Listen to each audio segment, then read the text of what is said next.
I'm especially excited to introduce today's topic because chances are you know someone who struggles with it. It's called pure O OCD, and it's often misunderstood, but it impacts many more people than you might realize.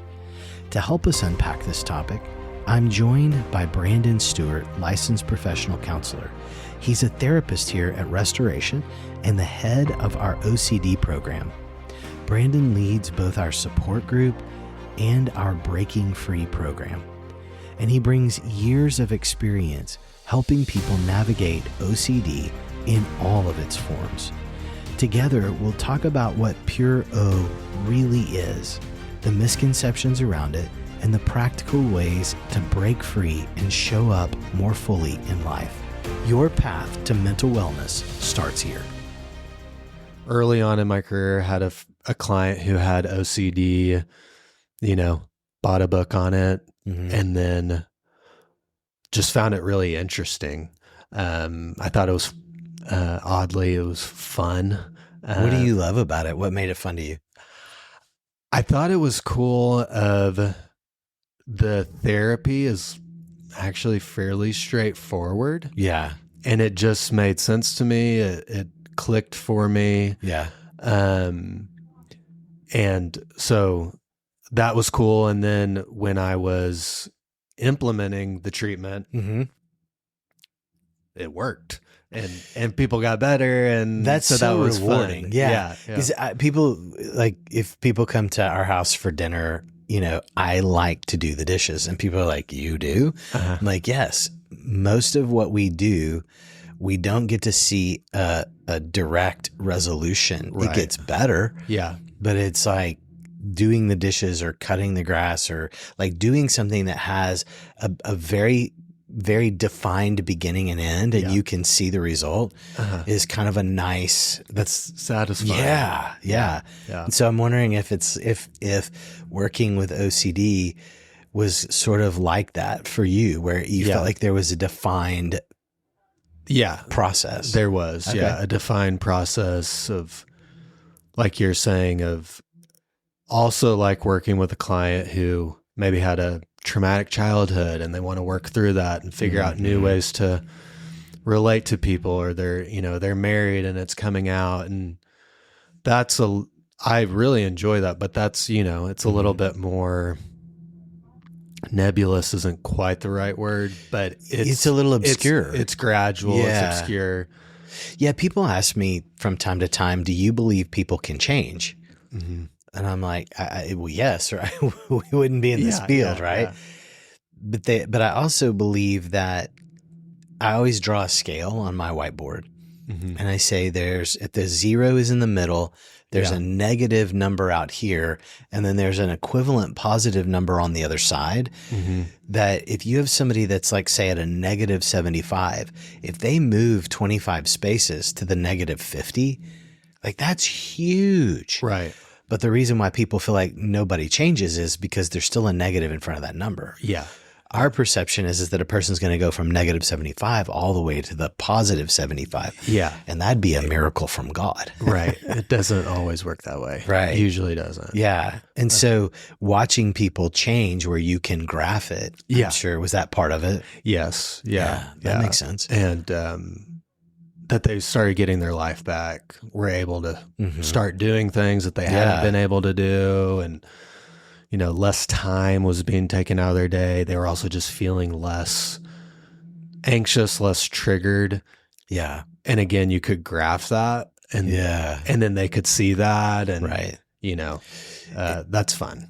And so OCD, obsessive compulsive disorder, and a lot of people, and we've talked about this before, you and I, that a lot of people say, like, colloquially, "Oh, well, I have OCD," because they like things a certain way. Right. And we know that it's not a clinical OCD. Right. They may have the little bit of the O, maybe a little bit of the C, but they don't have the D. Right. And so you're bringing up today that whole idea of the pure O OCD. Can you kind of give us a little background of what that is, or like what that means? Yeah. So the funny thing is, it's a bit of a misnomer, in that they used to think someone who had OCD, this subtype was purely obsessional, meaning they only had obsessions and no compulsions. So break that down. I'll break that down of how I think of it is the obsession is the fear.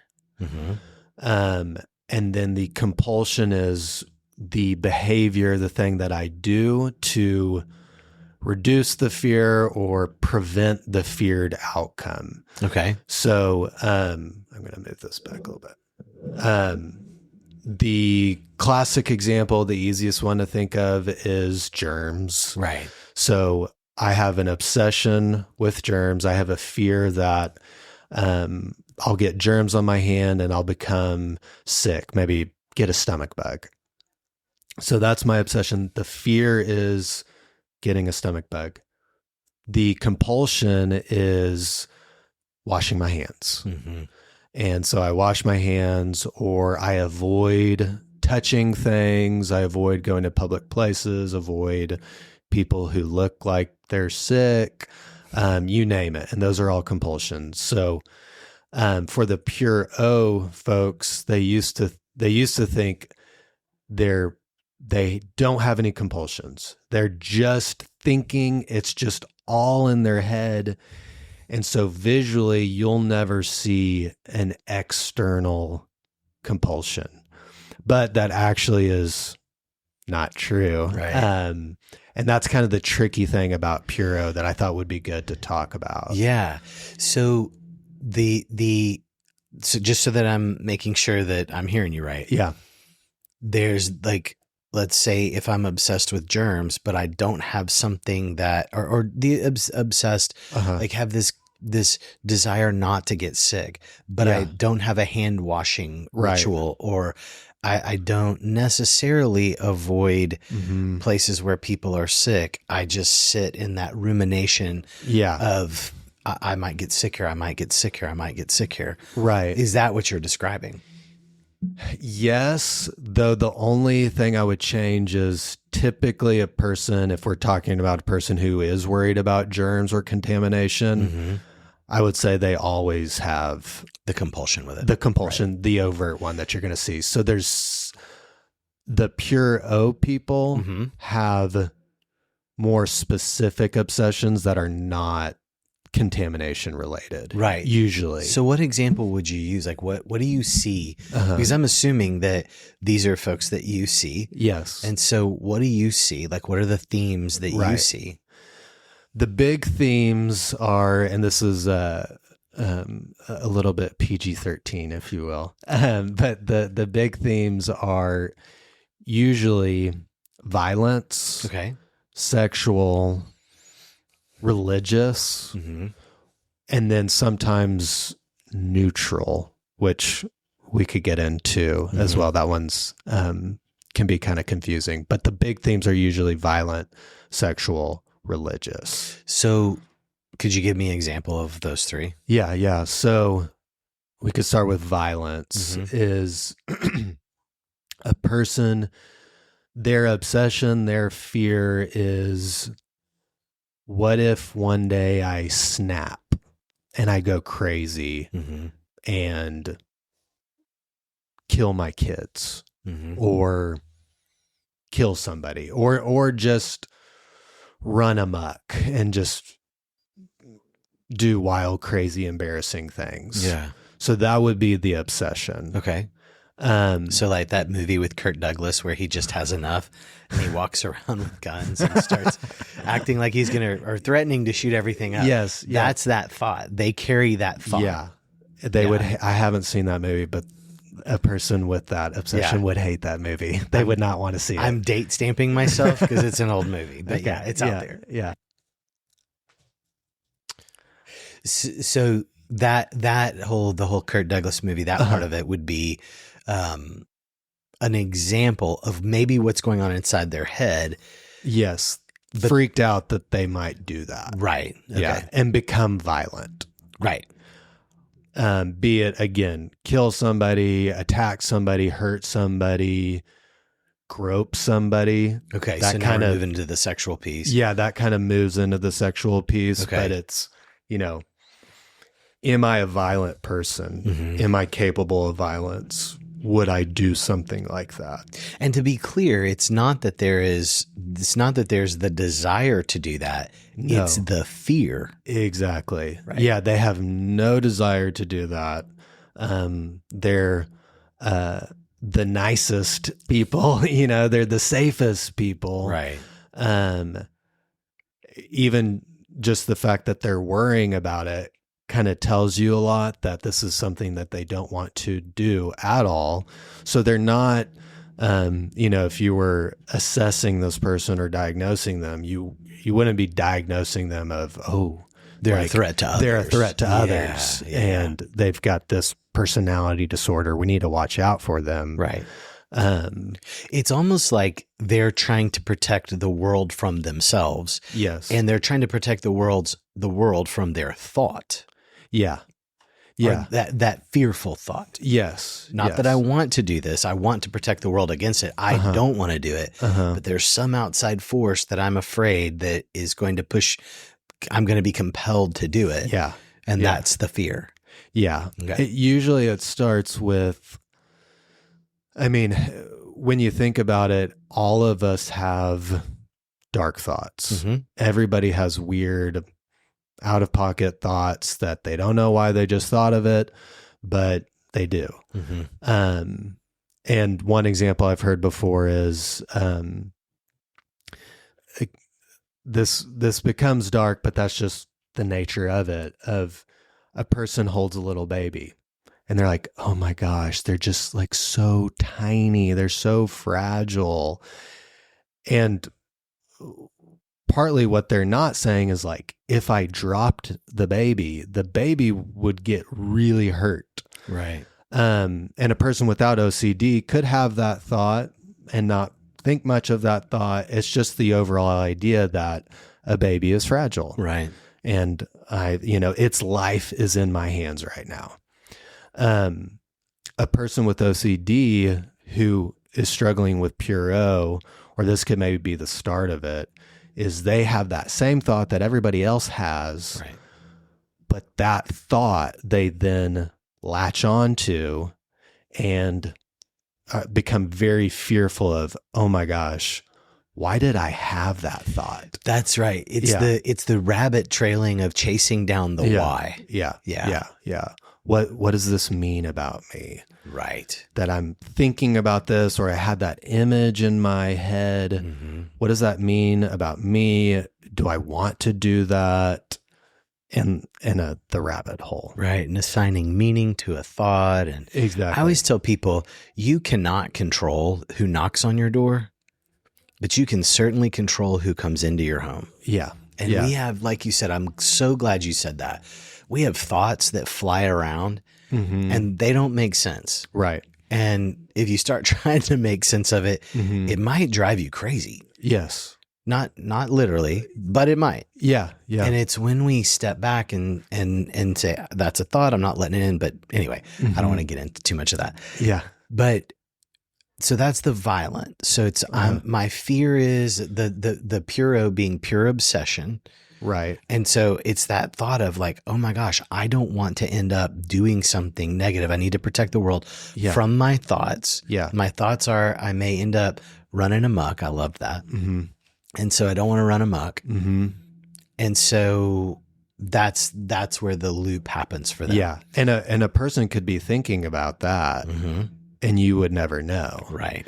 And that's where the puro, where they first called it that, because it was, I don't see you washing your hands. I don't see you checking the lock. Mm-hmm.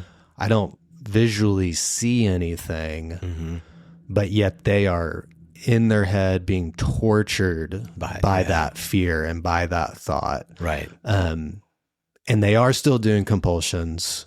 It's just sneaky. They're internal. Yeah. Potentially. They're internal, but they actually can also be external. Right. Too. Yeah. Nice. Okay. And so then a sexual example of that would be, like you said, I'm afraid I'm going to grope someone. Or... Yeah. It's very similar to the violent, just sexual themed. So again, one could be the violent, like, am I a predator? Am I a pedophile? Do I want to commit bestiality? Or it can be kind of on a lower level. Those are some more, that's violent also in nature. Right. Violent with a sexual twist. Yeah. But they can also be, like a spouse is worried, do I want to cheat on my wife? Or am I attracted to her? Am I more attracted to this person? What does this mean that I'm attracted to this other person?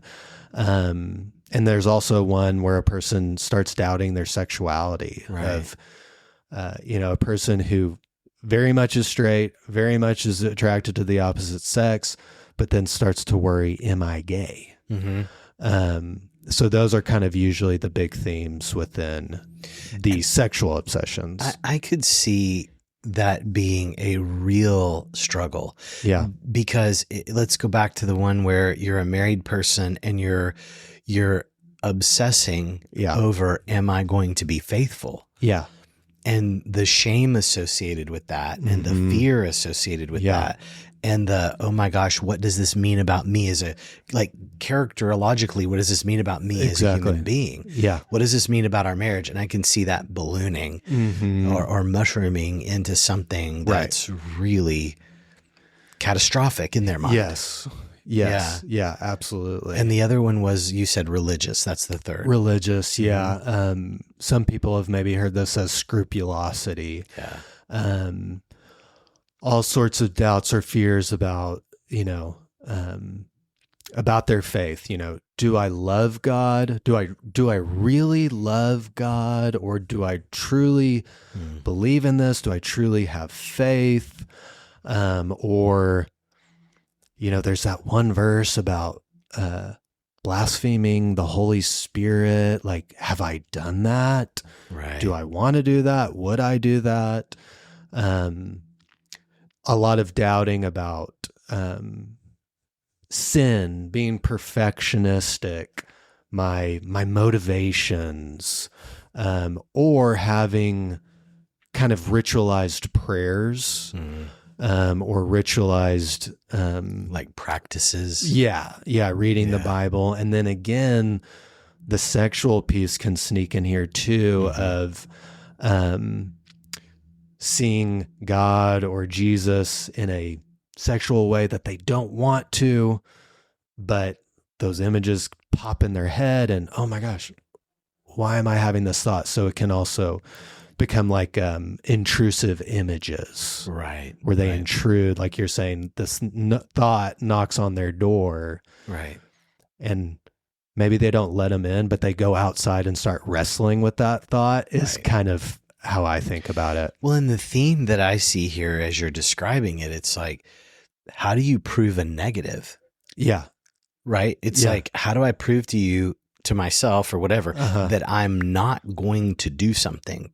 Because it's, and I we'll get into the neutral here, but it's like, how do I prove that I didn't lie, that I didn't think that, or that thought, right? Yes. So it becomes real heady and really confusing. Sure. Quickly. Super entrenched. Yeah. I've seen people who have experienced, especially the scrupulosity part. And it's so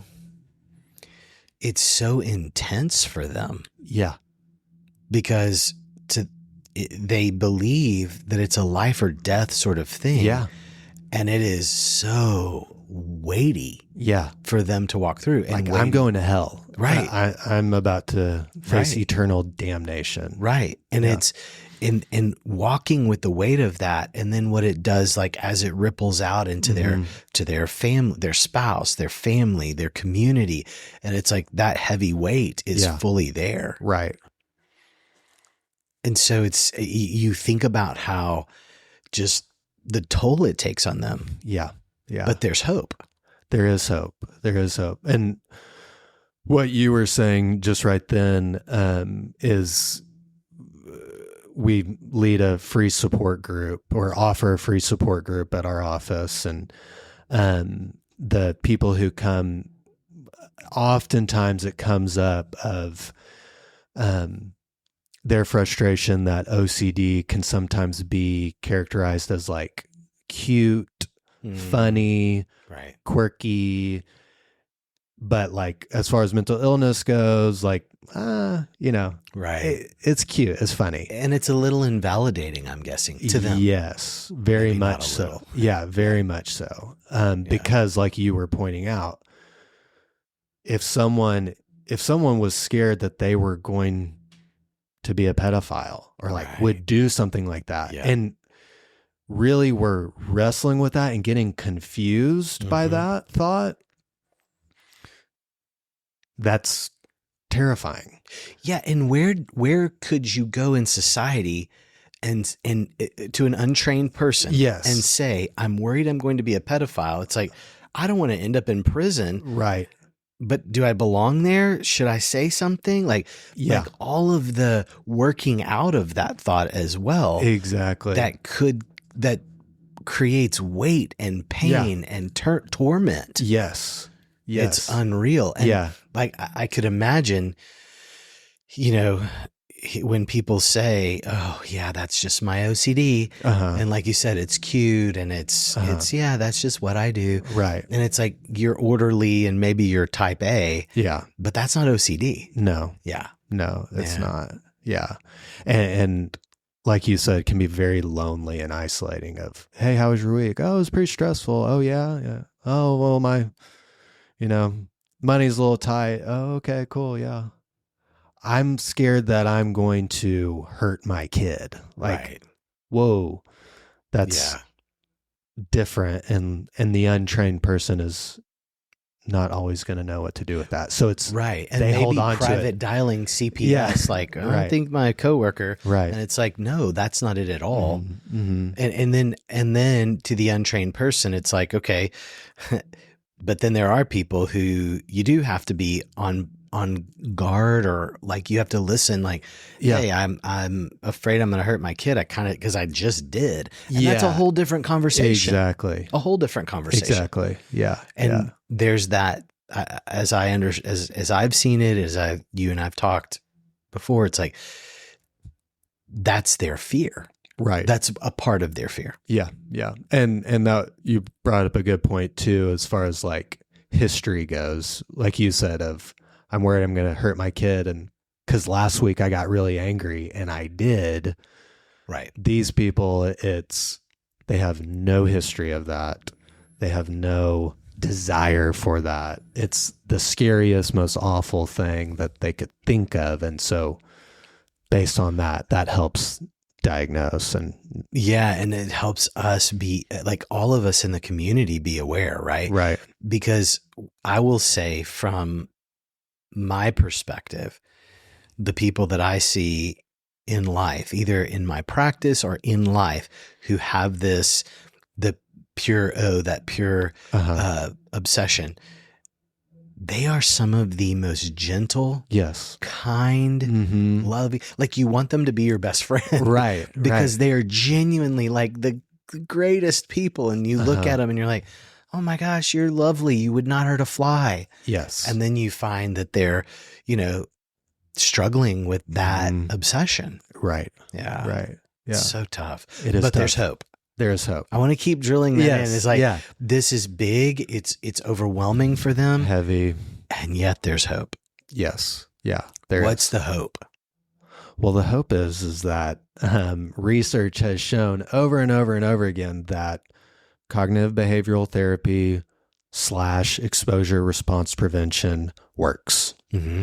I mean, there's a lot of research behind that, decades worth of it. Right. And while the germ OCD is for a person maybe untrained is easier to conceptualize, of like, oh yeah, okay, I could see how I mean, even I can see it. It's tangible. So I could see maybe how we could work on that. Right. And so some people might think, well, it's all in my head. How do I work on that? Right. Because I can't stop washing my hands. Yeah. I can't expose myself to saying, okay, I just touched something and now I'm going to go a period of time without cleansing myself. So to speak. Yeah. You can do that. You can see that.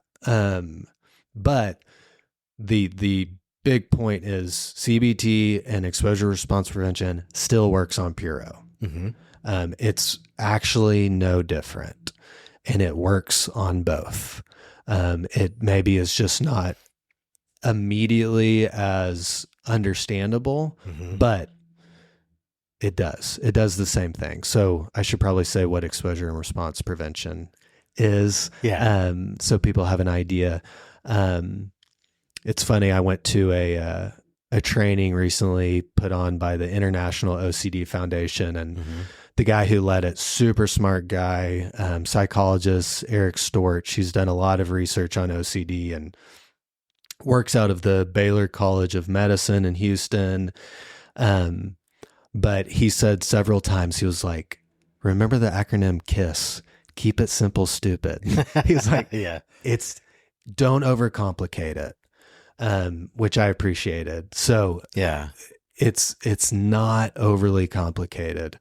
And I think when I say it, people are like, oh yeah, that makes sense. Okay, I'm going to just pause you there for a second because I think that whole, I've always heard the keep it simple, sweetheart. I've heard the stupid and I like that. Yeah. But I love the keep it simple. Yeah. Because I think all too often, like what we're talking about is complex. Right. And the way that the mind grabs it and what it does with it, it feels complex to the person that's dealing with it. It feels, I know for a fact, it feels complex for the partners or the spouses or the family members that are dealing with it or that live amongst that. Right. I've spoken with so many people who have a family member, a partner, a loved one that deal with this, and it feels overwhelming and complex. So keeping it simple, yes, I think is a really big, huge part of this. Yeah, That's totally. excellent. Let's not get too lost in it, and we'll just break it down, make it very clear. So again, I'll use germs because that's the easiest place to start. I'm going to expose myself to a thing I fear. So a bathroom door handle. I'm going to expose myself. I'm going to touch the door handle.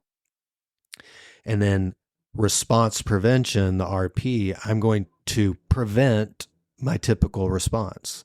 My typical response is to then go wash my hands. So I'm not going to do that. So I'm going to touch the doorknob, touch the door handle, have my hand dirty, and I'm not going to wash my hands. And even maybe to make it a touch harder, but more immersive, I'm going to take that dirty hand and touch my other hand and touch my clothes and touch my face and lick it maybe. That would be harder, but we would start slow and we work our way up. That's kind of how you do it. You start with something easy. You feel good with that. And then you work your way up, kind of like when you ride a bike, you don't start on a huge hill, right? You start in a parking lot flat. So simplifying it, that's what ERP is. I have to tell you this, one of the first times early in my career, I had a young kid that was afraid of bugs, so much so it turned into agoraphobia. Wow. And I was like, okay, I'm going to give this a shot and we're going to figure this out. Yeah. And I was very clear with the family that this is, we're going to try this. Yeah. And we started off by just talking about bugs. Cool.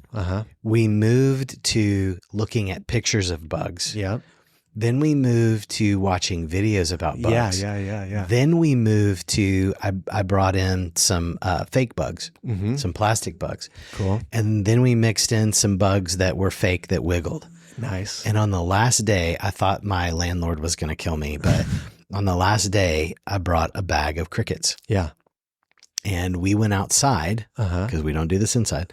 We went outside and that kid held the bag with the live crickets in it. Awesome. And then he was so like, he just wanted to flex at this point. And his dad was there. It was the sweetest thing. That's awesome. He rips open the bags and like starts letting the crickets jump around on his hands. Wow.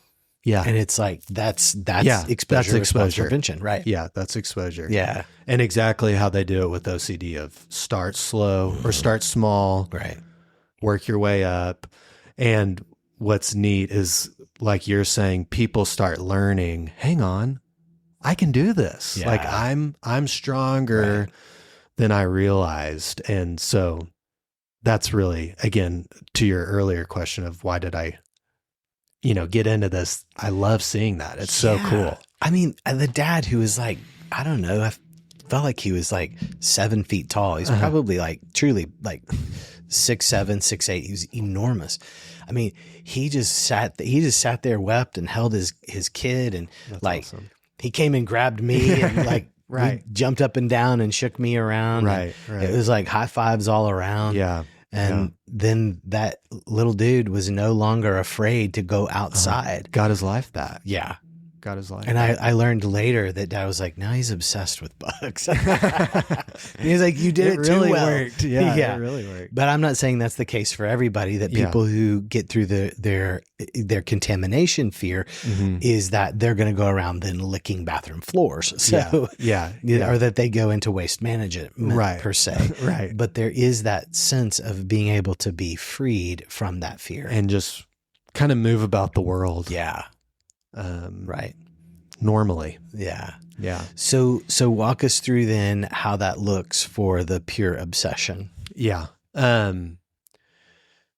Where I would start, 2 questions that I've learned that are super helpful. And even if a person's listening to this right now who does have Puro, I would start with these 2 questions. 1, what can I not do because of my obsession? Oh, I love that. And then what are my triggers because of my obsession? Where is the obsession? Where does the fear get triggered? You're probably going to get similar answers between those 2 questions, but you might get slightly different. So that's helpful. You get kind of some layers there. So an example might be when I walk into a religious establishment of my choosing, let's just say it's a Christian faith, and they walk into a church. Yeah. Walking into the church is where that gets triggered. Yeah. That would be the answer to one of it gets triggered when I go to church.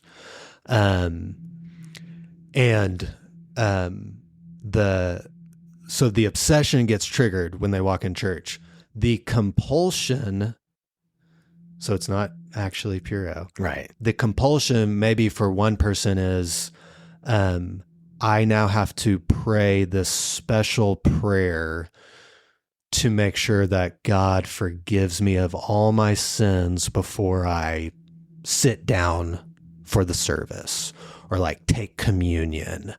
I got to be sure that, I'm not angry with my brother.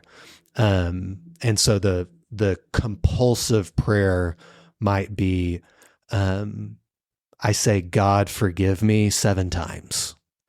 7 is, kind of a complete number. I've made up this kind of magical thinking that I have to say it 7 times. And I say, God, please forgive me. God, please forgive me. God, please forgive me. 7 times in my head. So that would be the compulsion based on the obsession.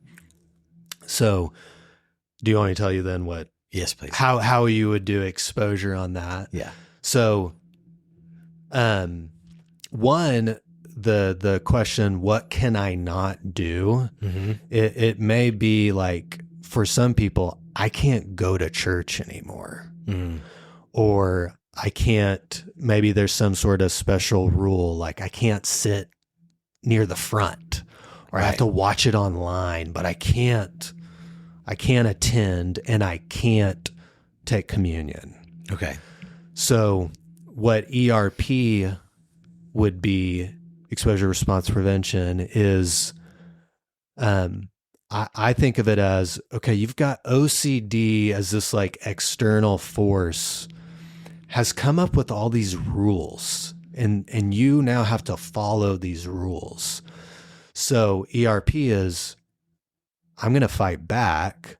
I'm going to say, no, I'm not doing these rules, and I'm going to do it wrong. So for one person, it may be, I'm going to go to church, maybe dress a little bit more casual. That might hit on it a little bit. Mm-hmm. And then I'm not going to say, God, forgive me 7 times. And not only would I not say, God, forgive me 7 times, I would think with the person, how could we do that wrong? And it may be something like, God, if I have a sin that I forgot that you haven't forgiven me of, hopefully you don't strike me down right now.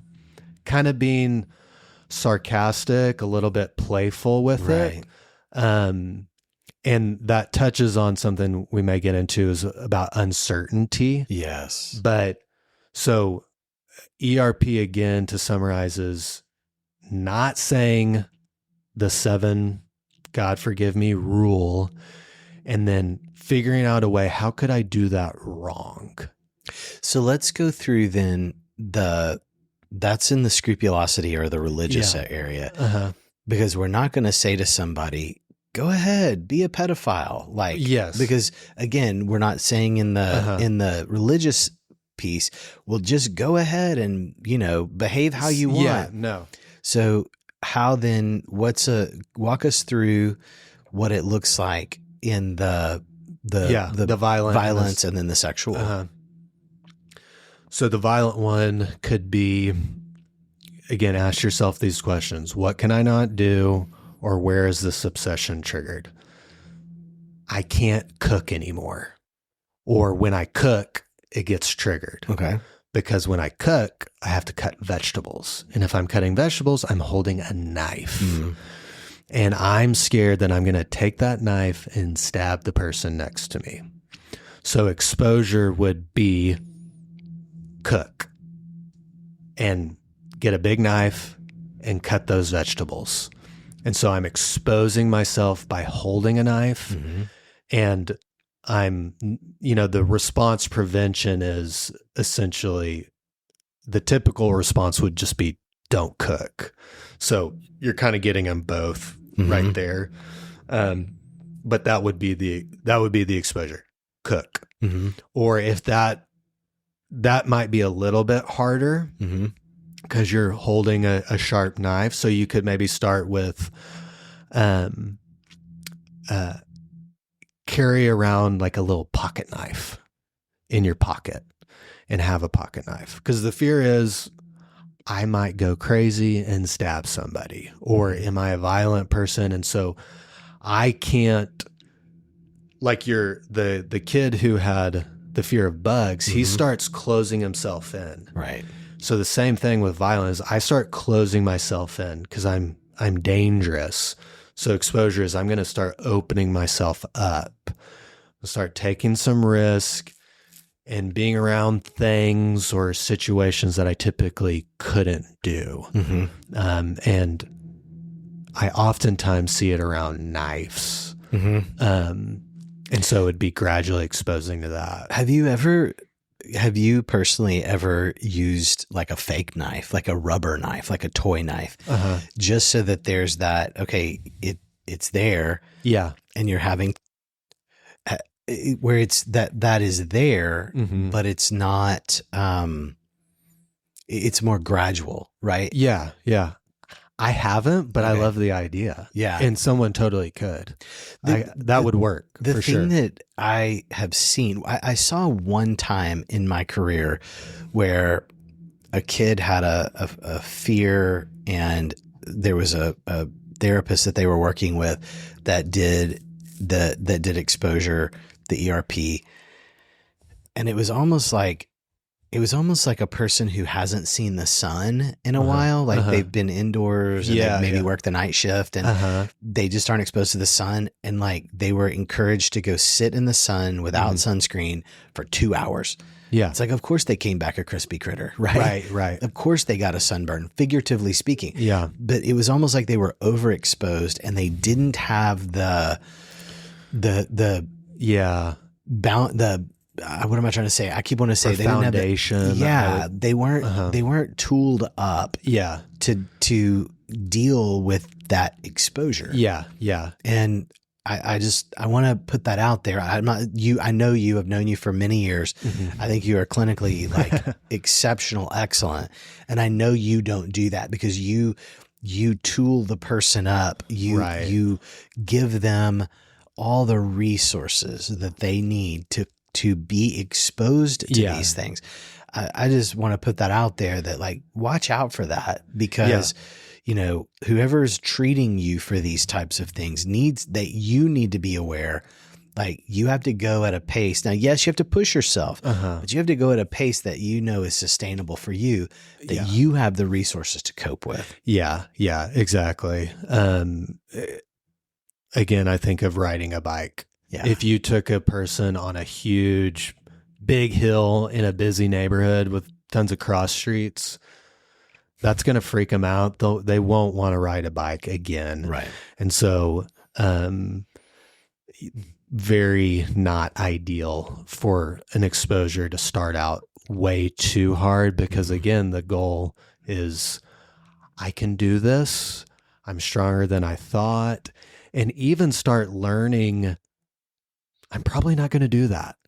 Right. And if you start too hard, too fast, it can turn a person off. And they're like, I am never doing that again. So you do have to start slow and small. And sometimes you have to get creative of what is slow and small. Like you said, a rubber knife. But if you're with someone who's trained in it, they should be able to know what's something smaller. That's something that I've always appreciated about you, Brandon, clinically is that at the end of the day, the person that you're treating is really at the core of what you're doing. Yeah. Like, we're never going to overlook you. Yeah. We don't want to be like, we have this and we're going to put this on you. And you're a lab rat. I'm going to just do this thing on you. Right. Yeah. No, I don't want to do that. No, I know you don't. And then can you give, this is, like you said, this is maybe PG, but it's something I want to talk PG about. 13. Yeah, 13. Maybe NC-17. I'm kidding. It can be. But that whole space of the sexual part of it, because you want to talk about shame. Mm-hmm. Like I've worked with folks who struggle with this kind of a thing and with that sexual piece, and it's shame on top of shame, on top of pain, on top of fear. It's tender. Very. Yeah. Again, ask yourself the question, what can I not do?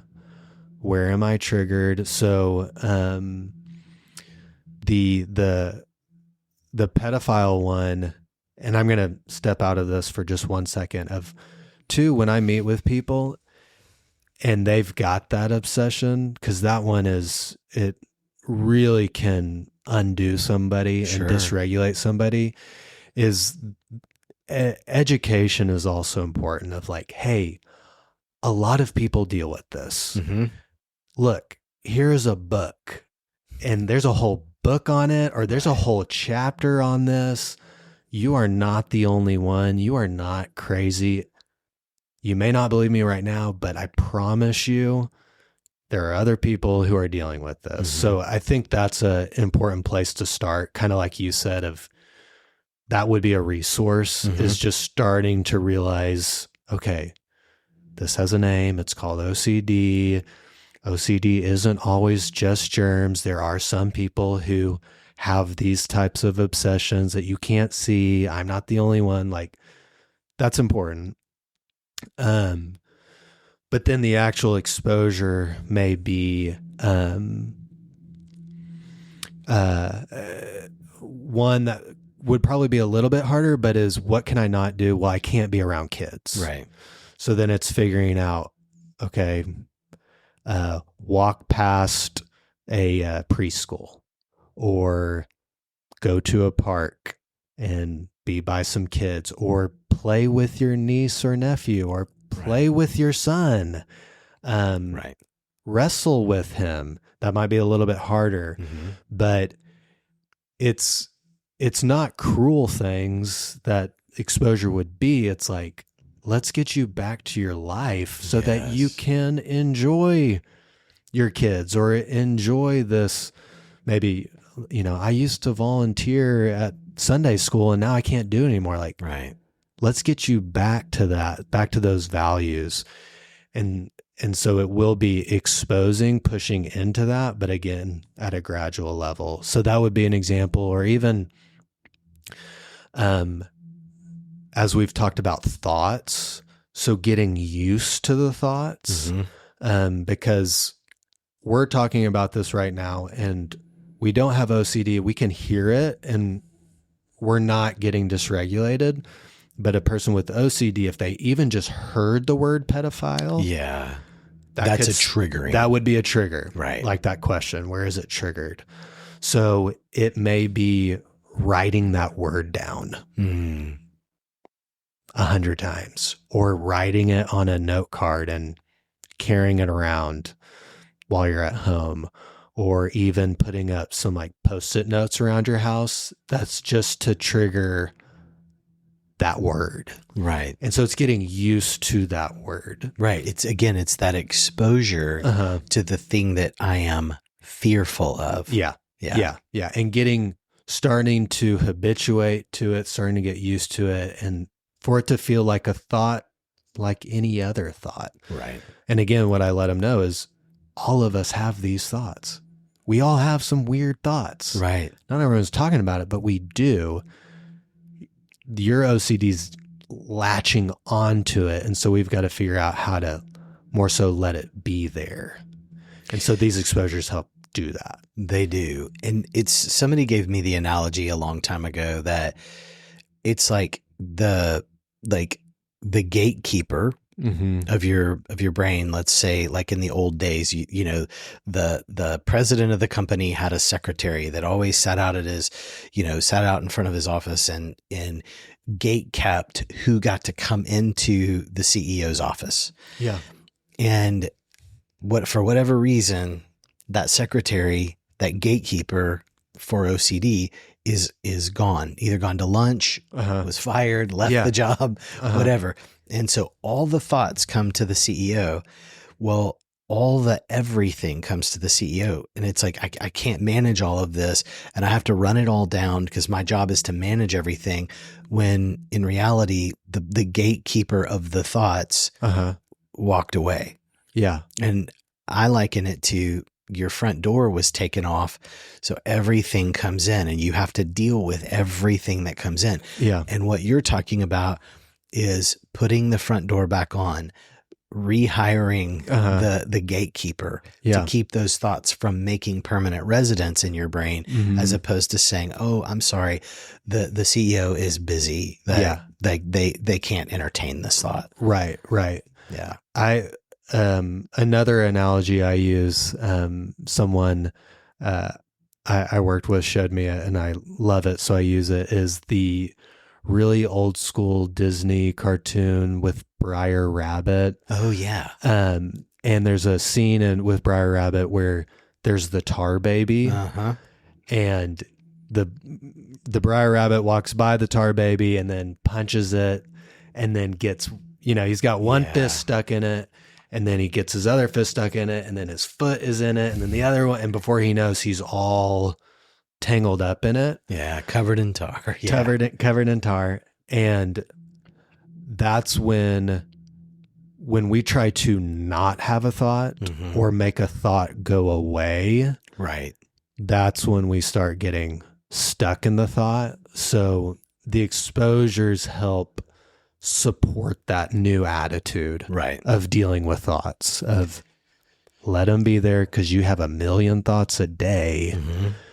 And just let them come and go. Versus that, I love that analogy. Yeah, it's a good one. It is a great one. I often use that with people who don't have OCD, but who are avoiding their emotions. Yeah. And they won't feel things. And walking it stuck. Exactly. Yeah. It carries over. Right. For sure. It's a overall principle, I would say. And the keeping it simple it's a principle of approach. Keep approaching. Don't avoid. Because the big compulsion with Pure O is avoidance. And that is a behavior. So it's approach. And then now it feels a little bit more manageable. Okay, I just need to approach. Right. Slowly but surely approach. And the idea feels simple, right? But it's certainly not easy. No. And so no, definitely not. Brandon, one of the things, again, that I really appreciate about who you are as a clinician is that you always keep people at the core of what you're doing. Yeah. You always keep the person that you're treating at the core of how you see them. And I think that's so key. It's like walking through this with somebody, approaching something may take time. Yeah. But it's like, you're not going anywhere. Yeah. We have time. We'll go at your pace. And I think it's important for us to impress upon people listening, like, if this is you and you're not in the Dallas-Fort Worth area and you can't come see Brandon, then it's finding somebody who is willing and able to go at your pace. To not expose you to the sun in a way that is just too much. Gonna leave you red and crispy. Because it's really hard. So you want someone you can feel comfortable and trust with to walk alongside you as you do it. Yeah. Well, Brandon, thanks for coming in this today and for us to lay this stuff out there. And I hope that people walk away with the fact that there is hope. Yes, there absolutely is. Not a thought death sentence. No. Where you have to pull back from your whole life. And I love your message is approach so that you get your full life back. So that you have the opportunity to celebrate that restored freedom. So that's it. Love it. Cool. Thanks, man. You're welcome.